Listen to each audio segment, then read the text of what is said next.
Good day everyone. Ang topic po natin sa araw na ito is about sa garment pa rin po ito.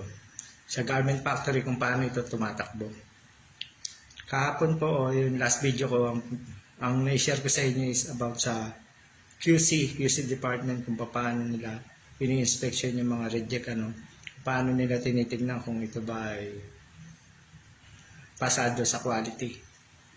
Ngayon po, pagkatapos sa washing, babalik na naman po ulit sa QC yan. Tinitignan yung mga sinabi ko katulad ng discuss ko kahapon, yung mga natasta sa washing and then pagkatapos niyan kung good na siya, sa finishing na po siya. Ito na po yung topic natin ngayon is about sa finishing. Madali lang po ito. About sa finishing is, ang ginagawa ng mga sa finishing is ay naglalagay ng mga button.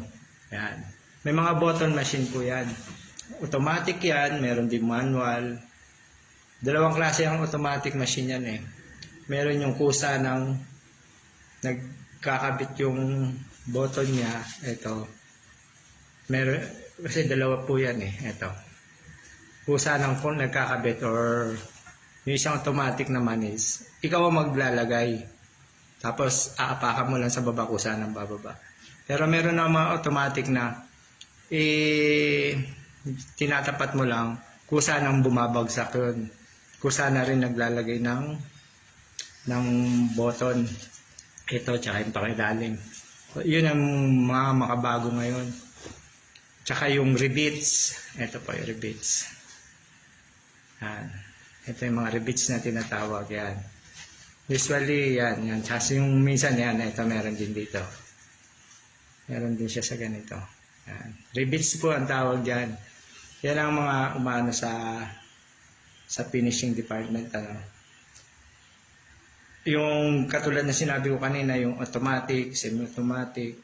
Ayan, meron yan. Tsaka yung manual. Kasi ang manual nun, safe yun, kaya lang mabagal ang production dun eh. Kasi manual, lalagay mo, tapos i-snap mo lang siya ng ganun.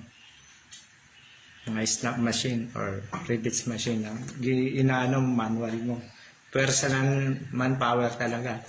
Meron yung semi-automatic, yung ikaw maglalagay tapos sabay apakan mo, pak, matunog na gano'n. Pangalawa naman yung isinusubo mo lang tapos pag-apak mo kasi kusa na naglalagay yung mga button niya. Yun yung mga automatic ngayon, yung mga bago ngayon, mas mabilis ang production sa gano'n. Tapos minsan nga po pala, ang mga rivets umaabot din sa likod, yung iba. Kung may makikita kayo, di ba? Pero usually karamihan bartak na lang. Tsaka yung pala, ito. Kasi meron mga ganitong leather or synthetic. Kasi ito synthetic lang to eh. Minsan sa finishing na rin to umaabot, binabalik sa sewing department para ikabit ito. Kasi hindi siya pwede sa isama sa washing. Meron din naman mga ganito na mas gumaganda siya pag sinama sa washing. Pwede siya ron.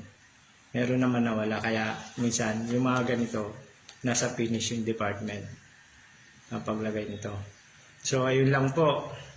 Sa susunod naman po ang i-share ko sa inyo is about sa repacking.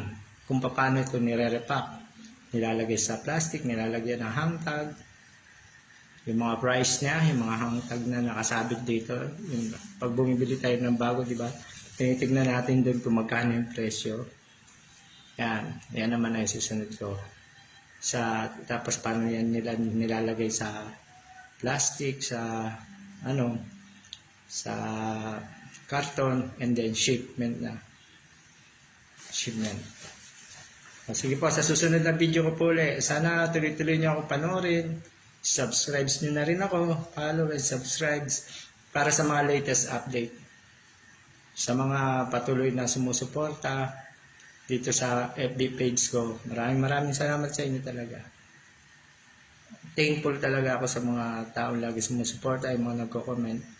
Lagi kayo nandyan. Maraming salamat sa inyo. Kasi sa mga bagay na to, hindi ko po maabot ko kundi dahil sa inyo. Katulad yan, nakaano na ako. 11,000 reaction ako. Maraming salamat po talaga sa inyo.